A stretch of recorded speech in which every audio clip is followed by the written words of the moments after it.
Today on the Loose Wheel, I'm going to be giving you a tour of some of the most notable features in our bike park that we call the Quarry. Consider this a before video of this area, because pretty soon things are going to change. We have lots of plans to turn this land into more of a bike park. From the Crusher Canyon side, the main jumps are only about a 2-minute ride in. Upon entering the quarry, there are 3 steep rolls on the ridge to your left. There's an easy roll, an intermediate roll, and a fairly difficult one.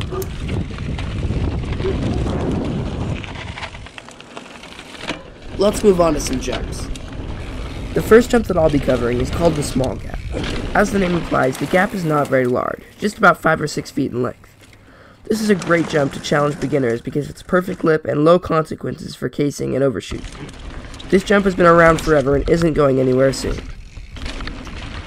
The jump directly after the small gap is a double that we call the big gap.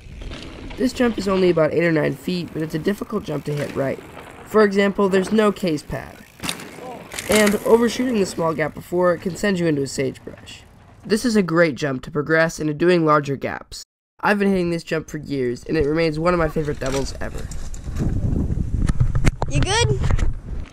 The last true double we'll be covering is called the medium gap, because, you guessed it, it's smaller than the big gap, but larger than the small gap. This jump has a perfect lip, but needs some work on the landing. Since you have to pedal into this jump, many have either cased or overshot. For me, this has been a good jump to practice tricks on. I can one-hander it pretty well, but it's going to take some time to get my no-footer dialed. The small gap, big gap, and medium gap can be linked together in a line which I will add on to in the future.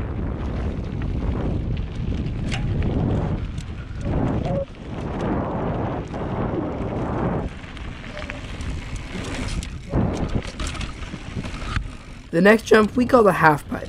And yes, I know it's not an actual half pipe. This jump has a massive lip and an even larger landing, so you can overshoot this jump to your heart's content.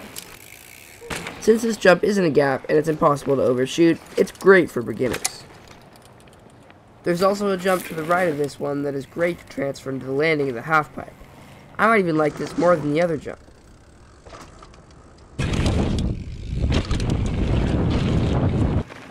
This next jump is a very smooth step down. There isn't much to say about this jump besides being super fun to table and silky smooth to hit due to the steep landing.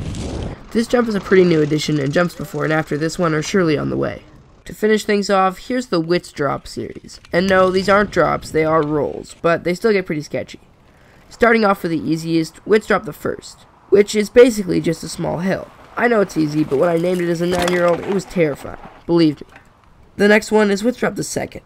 This drop has some rocky cliff in it, but it isn't inverted at all. This is a great feature for beginners to get into steep rolls. This has also been hit by Bo from Skis and MTBs on his BMX bike and me on his BMX. You can check out that full video on his channel, which I'll link to below. Wits Drop the third is where things really start to ramp up, or ramp down.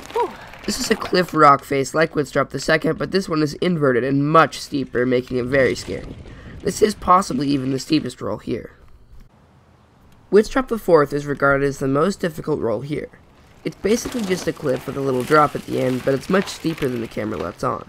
Also, the landing is very loose, so you have to negotiate that as well. These 4 drops are some of the best features here, and I do have plans for a 5th coming soon. With that, there are a few notable features from our little riding spot. Thank you for watching, liking, commenting, and subscribing. I'd also like to thank you for being patient the last few weeks when I couldn't get a video out. I'll see you in the next one. Thank you. Good night.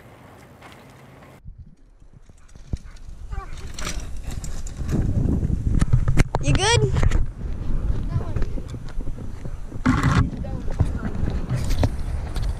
You okay?